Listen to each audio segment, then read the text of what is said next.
నమస్తే. భద్రాచలం డివిజన్లోని CPI ML mass line Prajapantha party కార్యాలయంలో గురువారం అత్యవసర సమావేశాన్ని నిర్వహించారు. ఈ సమావేశంలో డివిజన్ నాయకులు కొండా చరణ్ మాట్లాడుతూ ప్రాథమిక వైద్యం ముసుగులో అర్హతకు మించి ఆర్ఎంపీలు వైద్యం చేస్తున్నారని, ప్రజల ప్రాణాలతో చెలగాటమాడుతున్నారని ఆయన మండిపడ్డారు. ప్రభుత్వ నిబంధనలకు విరుద్ధంగా రోగులకు ఇంజెక్షన్లు, సెలైన్లు, స్టెరాయిడ్లు, హై అండ్ యాంటీబయోటిక్స్ వేస్తున్నారని తెలిపారు. తక్షణమే నేషనల్ మెడికల్ కౌన్సిల్, తెలంగాణ రాష్ట్ర మెడికల్ కౌన్సిల్లో భద్రాచలం డివిజన్లో అన్ని ఆర్ఎంపీ క్లినిక్లను తనిఖీ చేయాలి అని, నిబంధనలు పాటించకుండా రోగులకు వైద్యం చేస్తున్న ఆర్ఎంపీలను గుర్తించి చట్టపరమైన చర్యలు తీసుకోవాలి అని ఆయన డిమాండ్ చేశారు. లేని ఎడల దశల వారీ ఉద్యమాలు చేపడతామని తెలిపారు. ఎందుకంటే ఈరోజు అర్హతకు మించినటువంటి వైద్యం చేయడం వల్ల అనేక రకాలుగా ప్రజలు ప్రమాదానికి గురవుతున్నటువంటి పరిస్థితి ఉంది. ఇటీవల కాలంలో నిన్న మనం చూసుకున్నట్టయితే పాల్వంచలో కూడా ఒక పిల్లవాడు మరణించడం జరిగింది ఆర్ఎంపీ చేసినటువంటి వైద్యం కారణంగా. ఎందుకు ఇలా జరుగుతుందంటే, ఇలా మెడికల్ కౌన్సిల్ చెప్పినటువంటి నామ్స్ ప్రకారం ఆర్ఎంపీ డాక్టర్లు ప్రాథమిక వైద్యం మాత్రమే చేయాల్సినటువంటి అవసరం ఉంది. అంటే ఏంటి ఈ ప్రాథమిక వైద్యం అని చూసుకున్నప్పుడు, రోగి ఆర్ఎంపీ దగ్గరకు వస్తే ఆ రోగికి ఉన్నటువంటి లక్షణాలు ఏంటి అని చెప్పేసి అని పరిశీలించాలా. ఉదాహరణకు ఒక పారాసిటమాల్ వేయాలా, అట్లాగే దెబ్బలతోటి చిన్న దెబ్బలతోటి ఎవరైనా వ్యక్తి ఆర్ఎంపీ దగ్గరకు వస్తే బ్యాండేజ్ వేయడం, కట్టు వేయడం చేయాలా.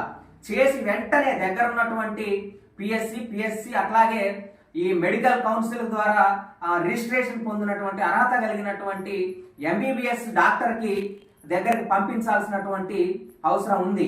కానీ ఇది ఏమీ చేయకోకుండా ఇలా ఆర్ఎంపీలు ఎంబీబీఎస్ డాక్టర్లు చేసేటువంటి వైద్యాన్ని మ్యాక్సిమం 99% ఇలా ఆర్ఎంపీ క్లినిక్లలో జరుగుతూ ఉంది.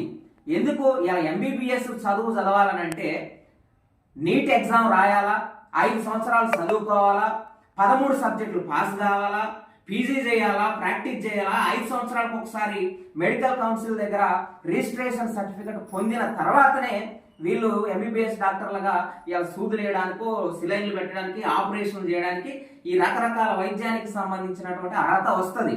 ఇదేమీ లేకుండానే మాకు అనుభవం ఉందనేటువంటి కారణంతో ఇలా ఆర్ఎంపీలు ఈ రకమైనటువంటి వైద్యం చేస్తూ ఉన్నారు. వైద్యం చేయడమే కాకుండా చేస్తూ ఉన్నారు. ఇలా నామ్స్కి విరుద్ధంగా ఆర్ఎంపీలు ఇంజెక్షన్లు వేస్తున్నారు, బెడ్లు వేస్తున్నారు, క్లినిక్లల్లో సిలైన్లు పెడుతున్నారు, అట్లాగే హై అండ్ యాంటీబయాటిక్స్ వేస్తున్నారు, స్టెరాయిడ్స్ వేస్తా ఉన్నారు. ఇవన్నీ కూడా నామ్స్కి విరుద్ధంగా ఇలా ఆర్ఎంపీలు రోగులకు వైద్యం చేస్తున్నటువంటి పరిస్థితి ఉంది. ఇలా జ్వరం వచ్చినా ఏమొచ్చినా సరే దాన్ని సక్రమంగా పరిశీలించకోకుండా వీళ్ళకి తెలవని వైద్యం చేస్తున్నారు. ఇక్కడ సమస్య ఏంటంటే తెలవనటువంటి వైద్యం చేయడం వల్ల, జ్వరంతో రోగి రావడం వల్ల, హై అండ్ యాంటీబయాటిక్స్ ఇక్కడ వీళ్ళు వేయడం వల్ల భవిష్యత్తులో ఖచ్చితంగా ఆ రోగులకి వాళ్ళ యొక్క అవయవాల్లో ఉన్నటువంటి శరీరంలోని అవయవాలు దెబ్బతినడానికి అవకాశం ఉంది.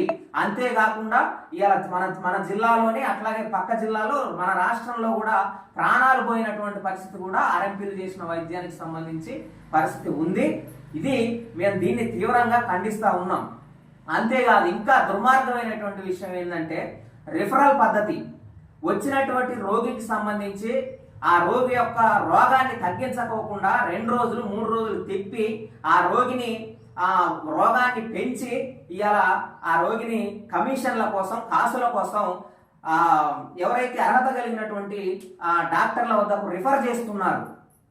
కాబట్టి మన భద్రాచలం డివిజన్లో రిఫరల్ పద్ధతికి కేంద్రంగా ఇలా ఆర్ఎంపీ క్లినిక్లు ఉన్నాయని చెప్పేసి ఈ సందర్భంగా మేము తెలియజేస్తా ఉన్నాం. ఈ రిఫరల్ పద్ధతి అనేది వైద్య రంగంలో ఎథిక్స్ ఏవైతే ఉంటాయో ఆ ఎథిక్స్ అన్నిటిని కూడా దెబ్బతీసేటువంటి దుర్మార్గమైనటువంటి చర్య ఈ రిఫరల్ చర్య.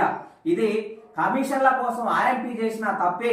అట్లాగే ఈ ఆర్ఎంపీలకు కమిషన్లు ఇచ్చి రోగుల్ని రిఫర్ చేయించుకొని దీన్ని ప్రోత్సహిస్తున్నటువంటి అర్హత కలిగినటువంటి డాక్టర్ బ్లాక్ చీఫ్లు కూడా తప్పే అని చెప్పేసి వీళ్ళ మీద కూడా కఠిన చర్యలు తీసుకోవాలని ఈ సందర్భంగా మేము తెలియజేస్తా ఉన్నాం.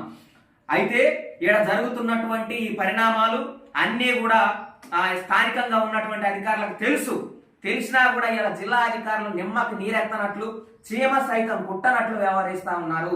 ఒక పక్క వైద్య రంగంలో ఇలా చట్టాన్ని అతిక్రమించి ఆర్ఎంపీలు వైద్యం చేస్తా ఉన్నారు. దాని కారణంగా ప్రజల ప్రాణాలకు ప్రమాదం జరిగేటువంటి అవకాశం బోలెడంతుంది. అయినప్పుడు కూడా ఏమీ జరగనట్టు, ఏమీ పట్టనట్టు జిల్లా అధికారులు వ్యవహరించడం అనేది, వైద్య అధికారులు వ్యవహరించడం అనేది అత్యంత దుర్మార్గమైనటువంటి విషయంగా మేము పరిగణిస్తా ఉన్నాం. ఇదే పద్ధతి మీరు కొనసాగిస్తే జిల్లా వైద్య అధికారుల మీద ప్రజలకు ఉన్నటువంటి నమ్మకం సన్నగిల్లిద్ది, జిల్లా అధికారుల మీద ప్రజలకు ఉన్నటువంటి విశ్వాసం సన్నగిల్లిద్ది, పలు రకాల అనుమానాలకు కూడా రావడానికి కూడా అవకాశం ఉంటది. ఇది మీకు మంచి పద్ధతి కాదు. మీరు ప్రజల ఆరోగ్యాన్ని రక్షించే దాంట్లో ఉండాలా, ప్రజల తరపున మీరు ఉండాలని చెప్పేసి ఈ సందర్భంగా మేము తెలియజేస్తా ఉన్నాం. కాబట్టి ఒక పక్క ఆర్ఎంపీ డాక్టర్లు ఆ విధంగా ఉన్నారు, ప్రజల ఆరోగ్యాలు ఈ విధంగా ప్రమాదంలోకి నెట్టివేయబడతా ఉన్నాయి. స్థానికంగా ఉన్నటువంటి జిల్లా అధికారులు పట్టించుకోవట్లేదు. అందుకోసమనే తక్షణమే ఈ భద్రాచలం డివిజన్ లో ఉన్నటువంటి ప్రతి ఒక్క ఆర్ఎంపీ క్లినిక్లను నేషనల్ మెడికల్ కౌన్సిల్, అదేవిధంగా టిఎస్ మెడికల్ కౌన్సిల్ తనిఖీలు చేయాలని, పర్యవేక్షణ జరపాలని, పరిశీలించాలని, ఎవరైతే మెడికల్ కౌన్సిల్ నామ్స్లకు విరుద్ధంగా ఇలా పరిమితికి మించి, అర్హతకు మించి వైద్యం చేస్తున్నారో వాళ్ళ మీద చట్టపరమైన కఠిన చర్యలు తీసుకోవాలా, వాళ్ళకు సంబంధించినటువంటి క్లినిక్లని సీజ్ చేయాలని సిపిఐఎంఎల్ మాస్ లైన్ ప్రజాపందా పార్టీగా మేము డిమాండ్ చేస్తా ఉన్నాం. ఈ సందర్భంగా ప్రభుత్వానికి కూడా మేము ఒక విషయం గుర్తు చేయదలుచుకున్నాం, తెలియజేయదలుచుకున్నాం. ఏంది అన్నప్పుడు ఇవాళ ఖచ్చితంగా ఈ పేద ప్రజలు కార్పొరేట్ ఆసుపత్రులను కానీ, ప్రైవేట్ ఆసుపత్రులను కానీ వెళ్ళడానికి ఆర్థిక